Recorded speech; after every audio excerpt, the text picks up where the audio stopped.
This is the Everyday AI Show, the everyday podcast where we simplify AI and bring its power to your fingertips. Listen daily for practical advice to boost your career, business, and everyday life. Can you actually prove AI is working at your company? Sure, everything feels faster and hopefully outputs have improved and maybe more work is getting done.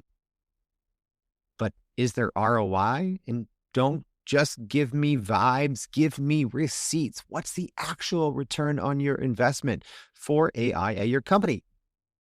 Chances are you can't answer that. And the reasons are actually very simple. It's because businesses are using the same digital transformation playbook they've always used when it comes to AI. And well, that playbook is useless in 2026. So there's a 99% chance you're not actually measuring ROI, but I'm going to simplify it for you on today's show and tell you why the ROI on AI debate is absolute nonsense. And I'm going to give you 7 simple steps on how your company can fix it today. All right, let's get measuring. So here's what you'll learn on today's show. You're going to learn the basics of measuring GenAI ROI and why most companies never actually do it. You're going to learn why a piece of MIT marketing disguised as a study misled markets and what 5 larger studies actually show. You're going to learn how to use a 4-metric scorecard covering quality, cost, reliability, and risk, and how to run a 7-step evaluation sprint that actually solves your ROI. So, what the heck is this? Well, this is Everyday AI, number 1, but this is our Start Here series. I didn't have a good answer when people first subscribe to the podcast and they're like, Jordan, there's 700 episodes. Where do I start? I'm like, I don't know. Well, now I do know. You start here with the Start Here series. This is the essential podcast series to both learn the AI basics and to double down on your AI knowledge. So make sure to go to starthereseries.com. That's going to give you free access to our Inner Circle community. And then you can go in the Start Here series space and listen to now all 11 episodes of this series. So last episode, which was a banger, FYI, we talked about from AI chatbots to autonomous workers and how consumer AI has changed and what's next. So make sure you go check that out. It's episode 723, but volume 10 of the Start Here series. And today we're going to be measuring ROI and tell you why your company's doing it wrong and these 7 steps to fix it. Let's start here. Talked about this once or twice, but let's talk about this benchmark from OpenAI. It's called GDP Val. So this benchmark tests AI on real world deliverables across 44 jobs in 9 different GDP sectors. Essentially, this is a unbiased benchmark that pits AI models against expert humans, experts in their fields, right? They each have the same task, which is generally to produce something of value, right? That's why it's called GDP Val, to produce something of economic value. And then there's expert judges, expert human judges, and they don't know which output came from the AI. They don't know which output came from the expert human. And right now, top AI models either tie or win 70% of the time in these blind evaluations against professionals that have an average of 14 years of experience. I mean, my gosh, we should just end the episode now, right? There's your ROI on AI, right? Done in under 4 minutes. There's a lot of issues here. Number 1, even what I just said, right? Do you know how to use today's models to, one-shot, personalize, synthesize information, create, spreadsheets, PowerPoint decks, and use your own company's information without you having to do anything and verify outputs? Well, probably not, because companies aren't educating their people, and it's hard to keep up with today's capabilities of AI models. But what this did show us is that the whole debate on ROI is absolute rubbish. Yes, there we go. For listeners across the pond, look at me. I'm multilingual here. It's garbage. This whole discussion on does artificial intelligence give you a return on your investment? It's honestly a very dumb question, if I'm being honest, right? Go read the GDP Val study. I keep saying, oh, I'm going to do a show soon. I will actually do a show soon because it's worth it. So not only did it show that, well, today's AI models are exponentially better than expert humans when judged by other expert humans, right? But it said that in many tasks, they do it 100 times faster. So again, I am not a mathematician, but if the AI model is the same or better 70% of the time, and it's 100 times faster, that's the math. So why are we still even debating this concept of, is there return on investment? Well, that's because of an infamous piece of marketing from MIT. So, and yes, I'm calling it a piece of marketing or study in very heavy quotes, right? Like what is that? The Austin Powers, $1 billion. Yeah, huge quotes on the word study, right? So MIT claimed in their wildly viral study that 95% of enterprise AI pilots delivered zero ROI, and this was in August of 2025, right? And I mean, the market's moved. Right. NVIDIA stock tanked 3.5 points. Palantir went down nearly 9%. There's actually billions of dollars of losses across the not just the tech sector, just the business sector, because right, AI has essentially propped up an otherwise struggling U.S. and at times global economy. And then, this study came out and said, oh, AI's, there's no ROI. Well, most people, right? As a former journalist, I understand this, right? There was one study that came out, and then essentially every other journalist hit the copy and paste, more or less, hey, that headline sells, 95% of AI pilots don't produce any ROI, right? That's great. Let's go ahead and run that. But I don't think any journalist actually read the story, or very few actually did, right? That's because this quote unquote study was based on 52 qualitative interviews. There's no quantitative piece to that 95%. And it was directionally, right? This was a directional study. So it was more or less, this was a vibe. This was a vibe study. I'm going to talk to 52 people, nothing quantitative. I'm just going to give my vibe on this. But the stat came from 52 qualitative interviews that measured P&L impact in under 6 months, which there's no such thing, right? When you talk about digital transformation, go back and look at the internet, right? You could have shown P&L impact in under 6 months on using the internet, right? Because if you could apply that exact same methodology to AI. Anyways, well, why this is a piece of marketing and not actually just a bad study. I would call it a bad study, but it wasn't. It was marketing, because in the end, they were selling their own product. They said, hey, right, all these AI pilots fail because you're not using our agentic AI product. And they were, selling access to it. Yeah, I'll stop there. If you really want the down low on that one, make sure to go listen to episode 597, where I, like a human, read it, like a human with a brain, read the study multiple times, and it's, laughable. Anyways, if you look at the real data, right, companies that talk to thousands and got quantitative data, obviously the ROI for AI is there. Right? The IDC, the International Data Corporation, found a $3.70 return for every dollar invested in AI. Wharton, a 3-year study, found that 74% of enterprises report positive ROI on GenAI. Google Cloud's 2025 annual AI study found 74% of executives reported achieving ROI just within the first year of generative AI deployment. Also, Deloitte's 2025 AI survey found 84% of those investing in AI said that they were gaining ROI. I think that this debate is still going on because humans are innately lazy, right? That's the reason why. We don't want to actually sit and measure, right? Again, my background, I have a little bit of marketing and advertising background, so I understand the importance of measuring something before and after to see if there's an impact, right? Running millions of dollars of ads for clients over the years, there's this thing called return on ad spend, right? You see how much how much money was spent on ads. You have to be able to attribute and track the revenue that it brought in, and then you do some simple math, right? Return on ad spend. Well, there is also a simple equation that I'm going to give you guys here in a little bit. The same thing, return on AI. So here's the dirty little secret.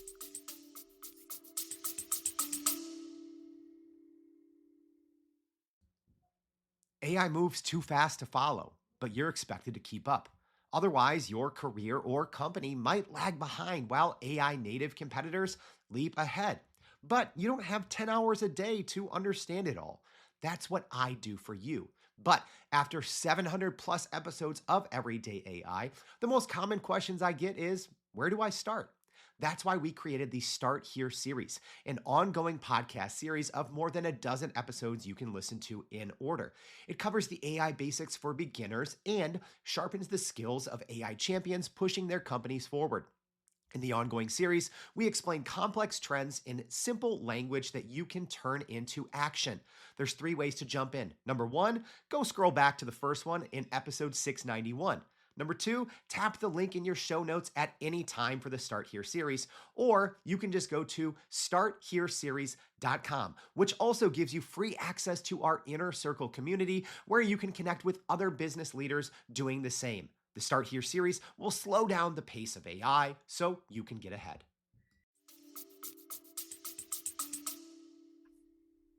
Because you're probably thinking, okay, Jordan, well, if every company's using AI, well, why isn't everyone just seeing exponential growth? Well, uh, I think you would see that a little bit more if only 5% of businesses were using AI, right? But most studies say more than 95 or 97% of enterprises. So the playing field has just gone up, right? Uh, the minimum entry is no longer like, oh, you're using AI. That's great. That's such a differentiator. No, it's you're using AI. Okay. I've been saying since 2023, it's the same thing as, oh, our company's using the internet. So, right. But here's what's happening. Workers are pocketing it. That's where the ROI is going. Right? Because true productivity and true ROI, well, it requires results-driven metrics, not time-based management. Most companies haven't, gotten this figured out yet.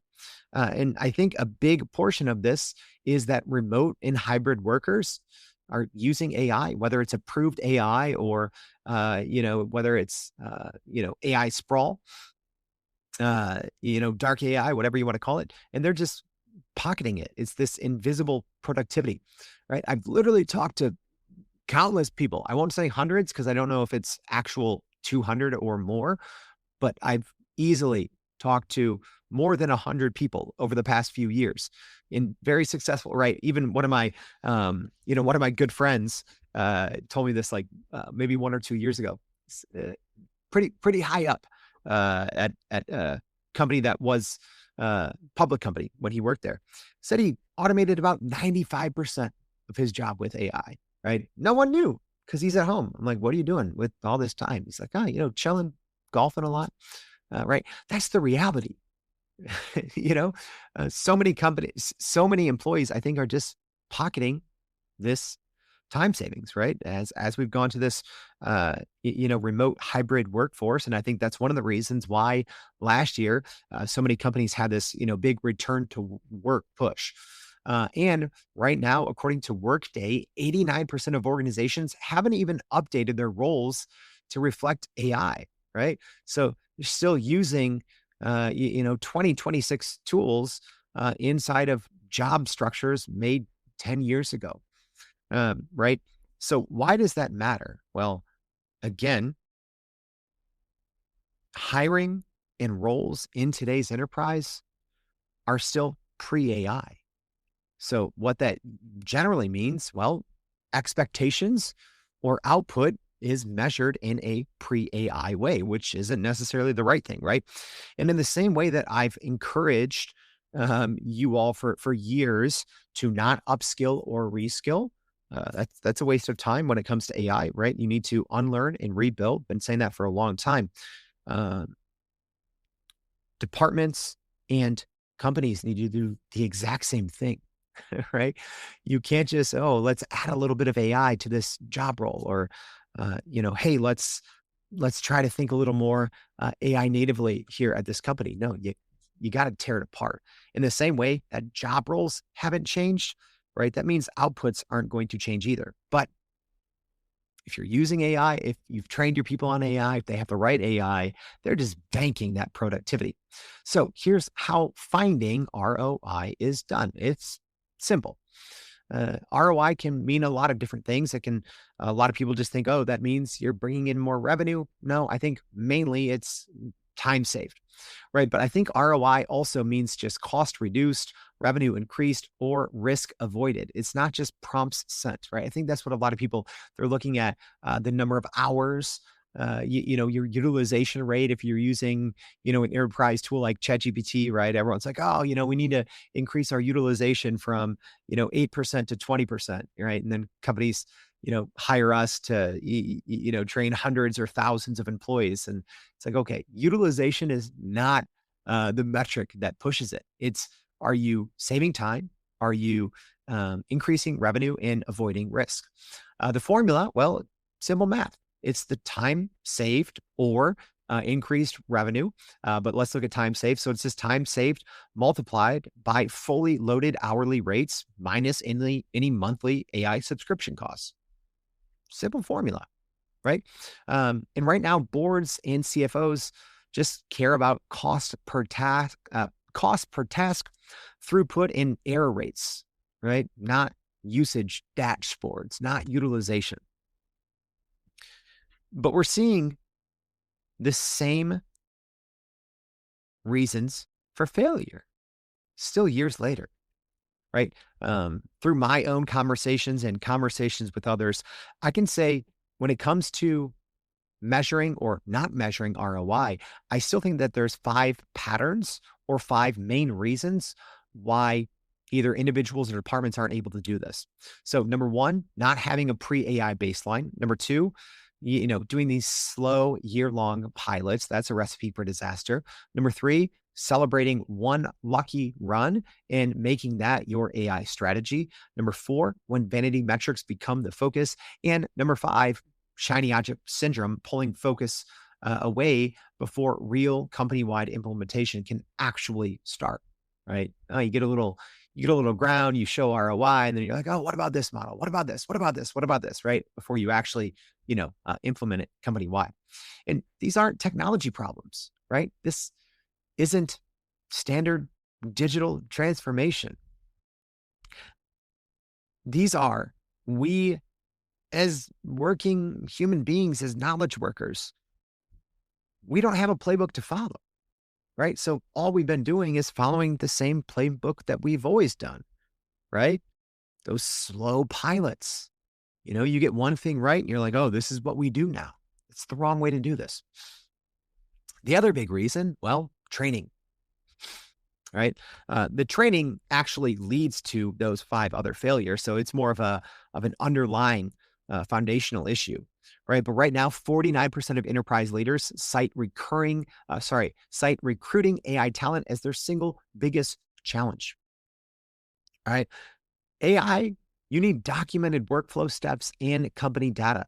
And that process documentation is part of the ROI investment, right? Education, training, ongoing learning, it is required, right? I think when an AI strategy or actual AI implementation looks like, pushing top down, either C-suite or board pushing, a certain tool top down and not training or educating, that's when it's so easy to fail, right? I use AI all day, every day. And I'll tell you this, if I take 2 weeks off, I'm going to fail. That's the pace, right? People are always like, okay, well, Jordan, you clearly don't know what you're saying here. If AI is 100 times faster, well, shouldn't we just cut all these jobs? No, I think jobs are going to look very different. I've been on record as saying this since the very first episode. AI is going to, I think, quote unquote, take away more jobs than it will create, but it will create many roles that we don't even understand. I've always said most enterprise organizations, they need a lot of people like me, that all they do all day is they keep up with AI and they apply it to that business, right? Very few businesses have that because they're like, okay, that's a crazy role. We're not going to let, Bill over in IT or, Deborah over in marketing just spend all day, tinkering with AI and seeing how to apply it. No, right? No, but yes, that's exactly what you should be doing. And here's, all right, this is usually something I think we only give away to companies that pay us a couple dollars. But let me just go ahead and give you some of the secrets here. All right. Here's an acronym: BASE. You need a BASE. This is the baseline rule. So this is BASE stands for Baseline Assessment of Standard Execution, pre-AI. All right. So before AI touches any workflow, you got to get that base, right? That's your time, multiple employees completing that exact task without it. You need to time it. You need to record the average time, the error rate, the rework cycles, and cost per completed task as the baseline. You can't go back and collect this retroactively, right? Because usually what happens, well, if you've already, sprinkled AI in the process and you've been doing it for a year, right? Let's say it's a 10-step process and hey, number 2 and step 2 and step 6, we molded those a little bit around AI, right? It's too late, right? You need to do it before you implement AI. You need to measure how long it takes humans to go through and do these certain projects or do these certain tasks, right? Think of it like an internal GDP val, right? You are going to go through and have a human with no AI go through and do this task, document every single step of the process painstakingly, because you need to see, okay, what other humans need to be involved in this? Are there other meetings? What about the person checking the work? What about the communication going back and forth? You need to measure it all and document it all, every single step. And then what's the completion rate? What's the error rate? What does quality look like? You need to establish those baselines and then redo the entire process, right? Blow it up, measure it first. That's your base, right? Baseline assessment of standard execution. That's your base. Blow it up. Do the same thing with AI, right? Not your first iteration. Iterate on it, and then you measure. And that number right there, you need that because that is the base, quite literally, for how you're going to ultimately measure your ROI. So now let's give you that 7-step guide. All right, I'm delivering. Here we go. Well, let me just bring my notes up here because, in typical live stream, unedited, unscripted fashion, I didn't put my slide up here with my 7 steps. But don't worry, I got my notes. All right, there we go. Notes on the screen. So here's the 7-step blueprint, right? Step 1, we already talked about it. That's the actually comes a little bit before the base. So step 1, you have to define what the heck it is you're doing, right? And you have to be very rigid. You can't be flexible because you need to get an accurate before and after. So that's defining the rubric, defining the success criteria and KPIs before you even begin testing. And then step 2, like I talked about, that's the base. You need to measure the human baseline, and then you're going to time multiple employees doing that and then record the averages. Step 3, get messy, right? You have to build 20 to 40 real messy work examples, including drift cases, right? These aren't easy things for humans or for AI. All right. And then step 4, you need to configure the exact production workspace. It's the same plan, the same model, and the same permissions. So you're not, flip-flopping, between different people, different accounts. No, right? It has to be controlled like any experiment, and it has to be repeatable and scalable. The exact same criteria when you're taking this to a production run. Step 5, you're going to run every 3 times. Okay. So, run each test 3 times with memory off and also require proof artifacts. So here's what I mean by that. We're doing this on the front end, Okay. Um, if you've listened to this podcast at all, I'm a big believer in bringing as many of your processes over to front end large language models. We actually did a dedicated episode on that in the Start Here series, talking about an AI operating system. So yeah, this is all going to be doing things on, as an example, ChatGPT.com, Claude.ai, Gemini.google.com, right? But doing it with memory turned off, and doing it usually in a temporary chat if your, AI operating system of choice lends itself to that. All right. So essentially, there you have steps 3 through 6. That's your internal GDP val, right? You have to get the correct use cases, and then from there, you grade blind, right? So same thing. You have the series of people do it 3 times, those 20 to 40 use cases using the same AI model. And then you have humans do those same exact things as well. Multiple humans in the same way. I would suggest, 3 different times, running the same case, and then 3 different sets of humans. And then you grade blind, you standardize the output format. You have to agree on, what's a pass, what's a fail, what's the grading scale, etc. But then at that point, well, you have the input and the output, right? At that point, after step 6, when you can have your grading criteria, you run through and you do the test 3 times, those 20 to 40 use cases 3 times in a large language model, memory off, temporary chat. You have your grading rubric. You have your humans do it, right? The same 20 to 40 tasks, 3 different humans. You have it right there.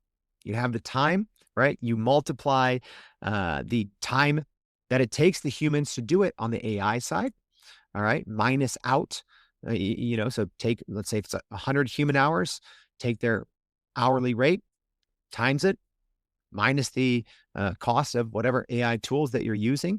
All right, there's your augmented cost.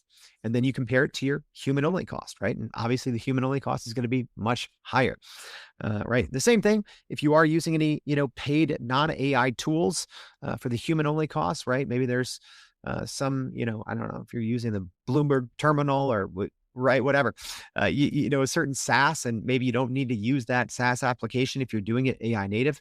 The same thing, you need to look at the total human and software costs. And there you go. That's your return on investment.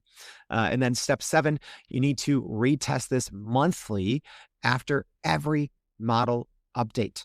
All right. And then track a 3-month rolling average. Costs are going to go up and down, right? You think that, oh, well, they're just always going to go down. Well, no, sometimes, the Frontier AI Labs will actually roll out an update that's under the radar. It's not like going from a GPT 5.2 to a 5.3, right? A lot of times there might be 10 different versions of a GPT 5.2 until there is a GPT 5.3. And, whether it's OpenAI, Anthropic, Google, Microsoft, etc., sometimes, one of those under the hood updates actually might make things worse. All right. So that's why you need to retest monthly or after any major model update, and then keep a 3-month rolling average. There you go. All right. I'm going to go through it quickly now with no commentary. Step 1, define the rubric and success criteria. Step 2, measure the human baseline. Step 3, build the 20 to 40 real messy work cases. Step 4, configure the exact production workspace. Step 5, run with 3 times AI models in 3 sets of humans. Step 6 is grade blindly and standardize the output format and criteria. Calculate your ROI. And then step 7 is retest monthly. So there you go. That's how you measure return on investment in AI. But let me just tell you this, and I'm going to be very direct when I say this. You don't need to do this. You absolutely should, right? You absolutely should. You don't need to. This is gravity, right? AI is gravity at this point. It is the all-encompassing force, and there's no denying it, right? real studies with quantitative data that asked thousands of business leaders all overwhelmingly show ROI in AI is real. $3.70 for every dollar invested. The GDP val, right? AI models without training, right? Without iteration in a simple shot blind test, the AI model is the same or better than the expert 70% of the time and 100 times faster. So I'm going to leave you with this. Yes, you need to configure and figure your ROI on AI. But the new ROI question is not, did AI work? It's, how much did we lose by not educating and measuring sooner? That's the reality. And that is the challenge to you today, dear listener. Stop looking at ROI on AI like it's something tricky, like it's something we can't all achieve. It's as simple as being meticulous in your measurement. And that's it. And when you are meticulous in your measurement, you will undoubtedly see an insanely high return on investment of your AI. So no longer a question mark, no longer does AI work. The question is, and the way you need to change is, how much are we losing by not measuring sooner and educating our teams better? All right, that's a wrap, y'all. That is volume 11 of the Start Here series. I hope this was helpful. And if it was helpful, well, number one, please like and follow the podcast. I'd appreciate that. But then when you're done, go to starthereseries.com. That's going to give you free access to our Inner Circle community. And then you can go listen to the entire Start Here series all right there and connect with others who are trying to grow their company and their careers with generative AI. And hey, while I have you, make sure if you haven't already, go listen to the 2026 AI Prediction and Roadmap series. That's episodes 712 and 713. So thank you for tuning in. Hope to see you back tomorrow and every day for more Everyday AI. Thanks, y'all. And that's a wrap for today's edition of Everyday AI. Thanks for joining us. If you enjoyed this episode, please subscribe and leave us a rating. It helps keep us going. For a little more AI magic, visit youreverydayai.com and sign up to our daily newsletter so you don't get left behind. Go break some barriers, and we'll see you next time.